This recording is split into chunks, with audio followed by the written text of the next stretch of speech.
नमस्कार मित्रों, मैं Vishal Singh BCom e learning में आज आपको कंपनी एक्ट 2013 सेक्शन 14 के अंतर्गत alteration of the article of association के विषय में बताएंगे कि आप पार्षद अंतर नियम में क्या परिवर्तन कर सकते हैं।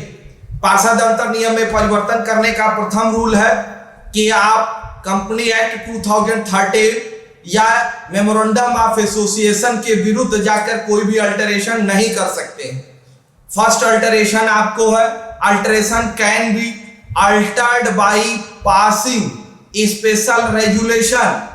एओए में कोई भी परिवर्तन करने के लिए कंपनी को विशेष प्रस्ताव पास करना अनिवार्य है। उसे या अपनी एक मीटिंग बुलानी पड़ेगी जिसमें सदस्यों से सहमति लेना पड़ेगा। Alteration must be inconsistent with the provision Company Act 2013। कोई भी विशेष प्रस्ताव पास करते समय यह ध्यान देना है कि वह कंपनी एक्ट 2013 के विरुद्ध नहीं होना चाहिए। Alteration must be not consist with the MOA। Alteration परिवर्तन करते समय एओए में आपने जो कंपनी का चार्टर्ड मेमोरेंडम ऑफ एसोसिएशन बनाए हैं, ऐसा नहीं कि आपके परिवर्तन से एमओए को प्रभावित होगा। यदि ऐसा आप कोई परिवर्तन करते हैं तो वो शून्य माना जाएगा। Alteration must be not be inconsistent in legal. कोई भी परिवर्तन आप इनलीगल अवैध रूप में नहीं कर सकते हैं। Alteration with the approval of the central government oblique tribunal, जैसा कंपनी एक्ट 2013 में यह बताया गया, क्योंकि इसके पहले कंपनी एक्ट 1956 में यदि कोई भी विशेष प्रस्ताव आप प्राप्त करते थे तो वहां सेंट्रल गवर्नमेंट से परमिशन लेनी पड़ती थी, लेकिन 2013 में इसमें परिवर्तन किया गया। कुछ कंडीशन में ट्रिब्यूनल से परिवर्तन लेना अनिवार्य है।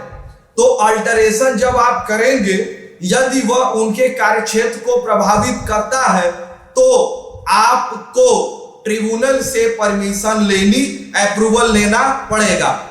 Alteration can not be imposed burden to buy more share.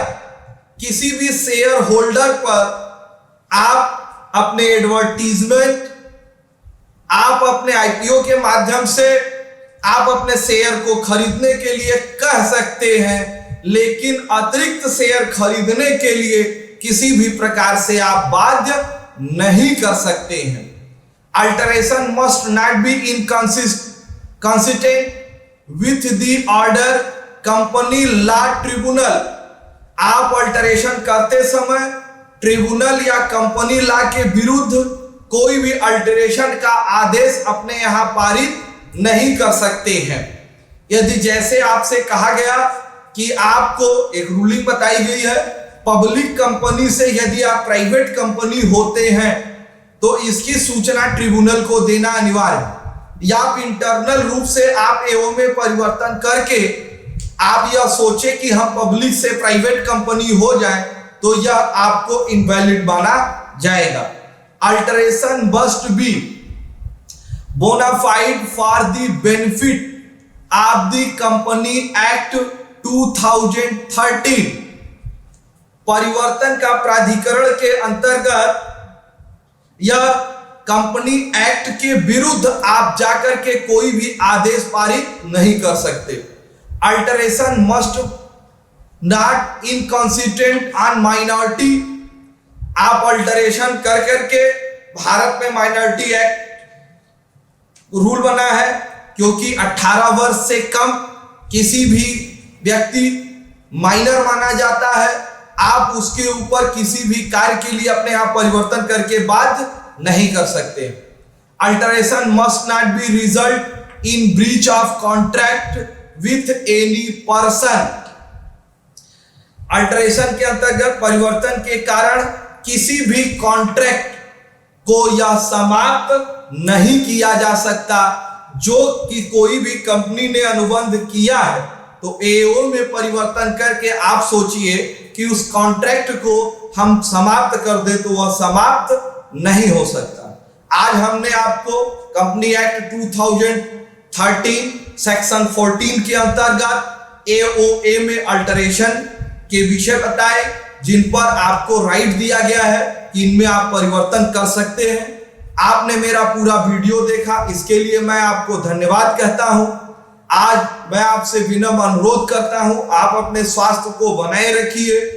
यह एजुकेशनल वीडियो कॉमर्स के संबंध में या लॉ के संबंध में दिए जा रहे हैं, जिनकी जानकारी आप प्राप्त कर सकते हैं। इसको आपसे विनम्र अनुरोध है कि आप इसे लाइक, सब्सक्राइब एंड शेयर करिए।